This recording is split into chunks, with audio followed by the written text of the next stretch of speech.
the name of Allah, my dear students of 9th class, today this is a shift from geography. Now we have started our disaster management book. This is the first chapter where we have to discuss today disaster and its types. Before going to the disaster, we have some important terms to understand. Firstly, I will tell you that this disaster, what is the etymology of the word disaster? Disaster की क्या etymology कहाँ से आ गया है, ठीक है. Dish अगर Italian language में देखा जाए, in Italian language dis means ill and astro means star. It has been derived from disastro means ill star, means disaster is that event which has ill effects on life and property. Secondly, in Greek language, dis means bad and astron means star. It has been derived from a Greek word disastron. Dis means bad, astron means here star. That means that very star which has bad implications on human life and property. ठीक है. ये वो occurrence है, ये वो event है,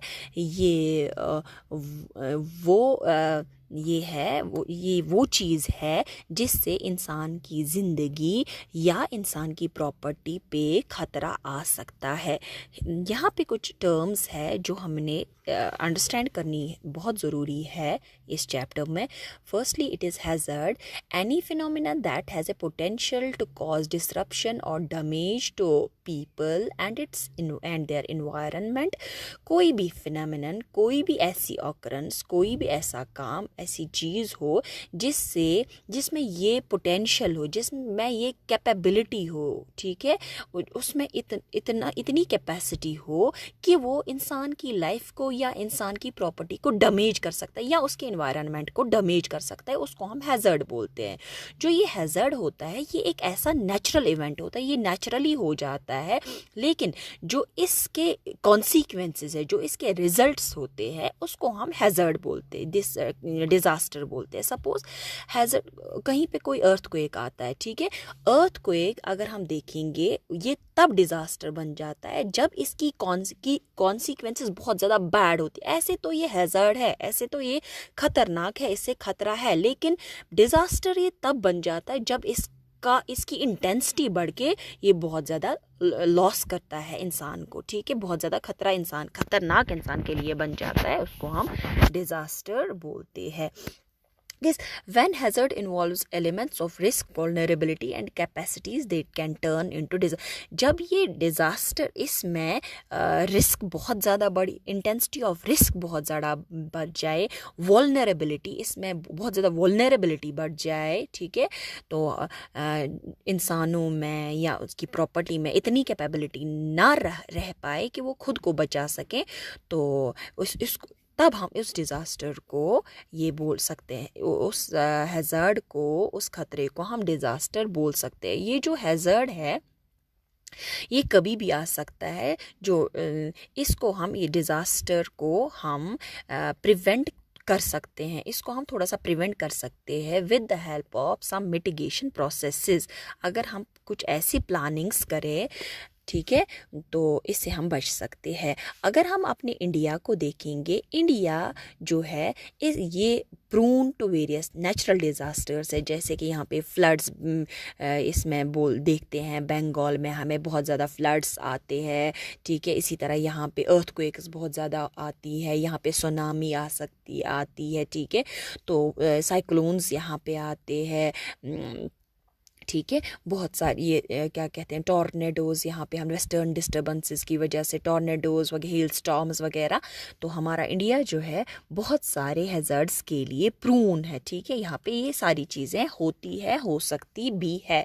तो इसके लिए, इन हैज़र्ड से बचने के लिए जो हम प्रोग्राम्स करते हैं, प्लानिंग करते हैं, लोगों को अवेयर करते हैं, या फ्लड चैनल्स बनाते हैं किसी जगह, या हम और प्रोग्राम्स करते हैं जो हम आगे पढ़ेंगे, जो भी हम प्रोग्राम्स करेंगे इसकी इंटेंसिटी को कम करने के लिए, इसके खतरे से बचने के लिए, दैट इज़ कॉल्ड मिटिगेशन. तो मिटिगेशन में हम क्या करते हैं, हम ऑलरेडी आइडेंटिफाई करते हैं, एक्सपोज करते हैं उन एरियाज़ को, ठीक है, with the help of some specialist, जैसे कि हमारे मेट्रोलॉजिस्ट्स हैं, हमारे जियोलॉजिस्ट्स हैं या जोग्राफर्स हैं, इन सब की हेल्प लेके हम वो देखते हैं कहाँ पे कौन सा नेचुरल हैज़र्ड आ सकता है, तो हम उनको बचने के लिए पहले ही प्रोग्राम्स करते हैं या लोगों को असेस करते हैं, लोगों को अवेयर करते हैं कि वो खुद को प्रिपेयर रखें उनसे बचने के लिए। इसके लिए हमें टीम वर्क्स की ज़रूरत है, टीम्स की ज़रूरत है, लोगों को एज अ टीम काम करना है। कहाँ पे हमें बिल्डिंग कोड्स हम चेंज करते, किस तरह की बिल्डिंग्स हम डिज़ाइन करें, कैसे हम अपने घरों को कैसे बना सके जिससे हम अर्थक्वेक या ऐसे कोई आफात से बच सकेंगे। तो डिज़ास्टर ये मिटिगेशन जो है इसमें हमारा हेल्थ सेक्टर भी आता है। हमने देखना है अगर कोई डिज़ास्टर आ जाता है तो हमने नियर बाय विसिनिटी में हेल्थ सेक्टर होना चाहिए, हॉस्पिटल होना चाहिए, कोई डिस्पेंसरी होनी चाहिए जहाँ पे हम लोगों को जल्दी ही शिफ्ट करके उनकी लाइफ को बचा सकेंगे। जैसे कि हम देखते हैं nowadays we are suffering from a disaster that is called COVID-19. Coronavirus is here that has becoming now a disaster okay for the whole world. तो ठीक है, ये नेचुरल हैज़र्ड जो है, जो अब नेचुरल डिज़ास्टर की शक्ल ले चुका है, ठीक है, तो इसको बचने के लिए जब हम ऑलरेडी देखेंगे चाइना ने क्या किया, जो ही वहाँ पे ये एपिडेमिक शुरू हो गया तो उन्होंने हॉस्पिटल स्ट्रेंथ बढ़ा दी, हॉस्पिटल्स को बढ़ा दिया, बेड स्ट्रेंथ को बढ़ा दिया। That is called the mitigation processes. Here are some definitions given by WHO and ARC, American Red Cross, जिसको हम समझेंगे यहाँ पे। A disaster can be defined as any occurrence that cause damage, ecological disruption, loss of human life, deterioration of health services on a scale sufficient to warrant an extraordinary response from outside the affected community or area. तो disaster क्या है? ये एक occurrence है, ये एक sudden occurrence, अचानक से ऐसा वाक़या पेश आ गया, ठीक है, जिसने डैमेज किया, जिसने तबाह किया, ठीक है, हमारे इकोलॉजिकल जिसने और तबाही मचा दी, जिसने हमारे इकोलॉजिकल बैलेंस को डिसरप्ट किया, ठीक है, तो जिसने ह्यूमन लाइफ को लॉस में ला दिया, ह्यूमन लाइफ को ख़तरे में डाल दिया, डिटीरियोरेशन ऑफ, जिसने हेल्थ को डिटीरियोरेट किया, ठीक है, कोई बीमारी ऐसी आ गई जैसे कि अभी COVID-19 है, ठीक है, that is deterioration of health या and health services on a scale sufficient to warrant an extraordinary response from outside the affected community और एरिया, ठीक है, that is called the disaster, जो हमें WHO ने डेफिनेशन दी। इसी तरह अमेरिकन रेड क्रॉस की डेफिनेशन है, a disaster can be defined as an occurrence either natural और man made that causes human sufferings and creates human needs that victims cannot alleviate without assistance। तो natural disaster एक ऐसी occurrence है, एक ऐसा वाक़या है, ठीक है, जो नेचुरल हो या मैन मेड हो, जो का कॉज या तो नेचर हो या तो इसका कॉज कोई इंसान हो, ठीक है, जिससे इंसान की लाइफ जो है वो सफ़र हो जाए, ठीक है, और इंसान में इतना पोटेंशियल ना रहे कि ये विक्टिम बन जाए और ये अपनी इस सफरिंग को खुद ही ठीक ना कर पाए, बल्कि इसके लिए असिस्टेंस की ज़रूरत पड़ेगी, इसको मदद की ज़रूरत पड़ेगी, इसको किसी और इंसान की ज़रूरत पड़े इस तबाही से निकालने के लिए। Now here are some characteristics of natural disasters. जो नेचुरल डिज़ास्टर्स है वो हमेशा ही दे आर यूजुअली सडन, ये हमेशा ही अचानक से आते हैं, इनकी पहले हमें इंफॉर्मेशन नहीं होती है, ठीक है, तो इसी तरह यूजुअली अनप्रेडिक्टेबल, जो ये डिज़ास्टर्स है ये प्रेडिक्ट हम पहले ही नहीं कर सकते, ऑल्दो कि यहाँ पे थोड़ा सा हम देख सकते हैं अर्थक्वेक तो थोड़ा सा हम बोल सकते हैं कभी यहाँ क्लाउड बर्स्ट हो, उसके बारे में भी हम कोई थोड़ी सी इंफॉर्मेशन दे सकते हैं, लेकिन ये प्रॉपरली बिल्कुल भी नहीं प्रेडिक्ट किया जाए तो जा सकता है। इसी तरह दे आर अनकंट्रोलेबल, इन पे कोई नेचुरल डिज़ास्टर्स पे कोई कंट्रोल नहीं है। मैन मेड डिज़ास्टर्स में अगर हम अपने काम को या जैसे कि हम अपने ये प्रोग्राम्स करते हैं उनको अगर हम डिविएट करें, अगर उनसे हम डिविएट हो जाए, उनसे रुक जाए तो वो खतरा टल सकता है। लेकिन जो ये नेचुरल डिज़ास्टर्स है वो हमेशा ही अनकंट्रोलेबल होते हैं, बहुत ज़्यादा डिस्ट्रक्टिव होते हैं। नेचुरल और बहुत मैन मेड डिज़ास्टर्स डिस्ट्रक्टिव होते हैं, ये बहुत ही एक्यूट होते हैं, इनकी इंटेंसिटी बहुत ज़्यादा होती है। They usually clear a low point, ठीक है। तो इसी तरह से लिमिटेड एरिया ऑफ विक्टिम्स, इससे क्या होता है ये डिज़ास्टर्स, इसमें ये किसी पर्टिकुलर एरिया के लिए ही डिज़ास्टर आ सकता है, या तो ये किसी पर्टिकुलर एरिया में आए तो वहाँ के लोग उसके विक्टिम हो जाते हैं, या तो ये ग्लोबली हो तो वहाँ के पूरे रीजन जिस एरिया में भी हो जाए उस रीजन को ये अपना विक्टिम बना देता है।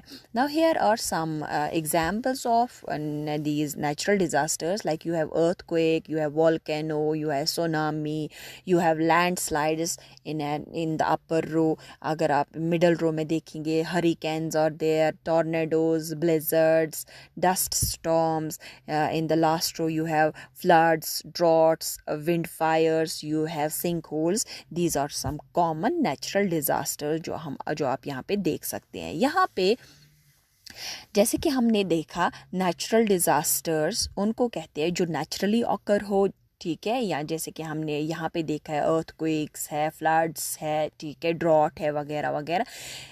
इसके कंपैरिजन में जो मैन मेड डिज़ास्टर्स है, ठीक है, मैन मेड डिज़ास्टर्स जो लोगों की वजह से, लोगों के एक्टिविटीज़ की वजह से आ जाए तो उनको हम मैन मेड डिज़ास्टर्स कहते हैं। जैसे कि कहीं पे कोई आग लग गई, कोई एक्सीडेंट हो गया, कहीं पे इंडस्ट्री में कोई ऐसा गैस ये बर्स्ट हो गया और वहाँ के लोग मर गए, इस तरह से that is the man made disaster. यहाँ पे हम इनको डिफरेंशिएट करेंगे, नेचुरल डिज़ास्टर्स और मैन मेड डिज़ास्टर्स को।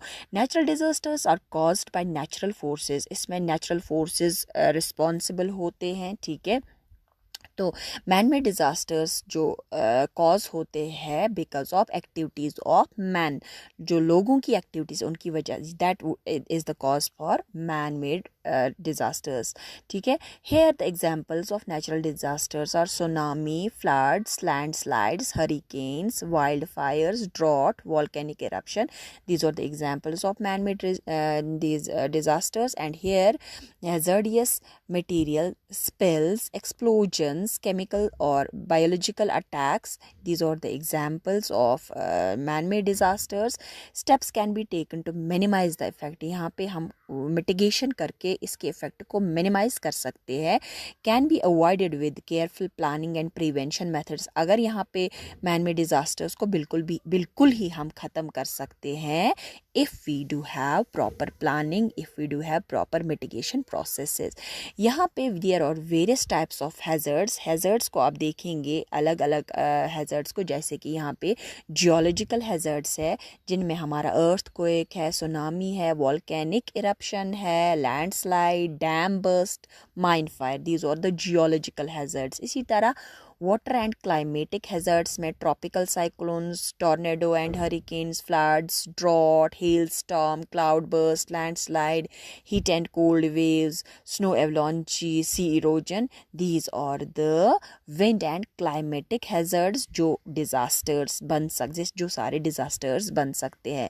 यहाँ पे हमारे पास है एनवायरनमेंटल हैज़र्ड्स। एनवायरनमेंटल हैज़र्ड्स में हमारा एनवायरनमेंटल पोल्यूशन है जो मैन मेड है, डिफॉरेस्ट्रेशन है जो मैन मेड है, डेजर्टिफिकेशन है मैन मेड है या नेचुरल भी हो सकता है, पेस्ट इन्फेक्शन जो है दिस इज़ मैन मेड, ठीक है। इसी तरह बायोलॉजिकल डिज़ास्टर्स है, you have human animal epidemics, कोई बीमारी ऐसी हो, ठीक है, पेस्ट अटैक्स है, फूड पॉइजनिंग है, वेपन्स ऑफ मास डिस्ट्रक्शन है, ठीक है। ये हमारे बायोलॉजिकल डिज़ास्टर्स बन सकते हैं, हैज़र्ड्स है। Chemical and industrial nuclear accidents, जिसमें हमारे केमिकल डिज़ास्टर्स आते हैं, इंडस्ट्रियल डिज़ास्टर्स आते हैं, ऑयल स्पिल्स आती है या ऑयल फायर्स आती है, ठीक है, या न्यूक्लियर एक्सप्लोजन है, दीज आर द डिज़ास्टर्स, ठीक है। तो इसके बारे में this was enough for today. Thank you very much.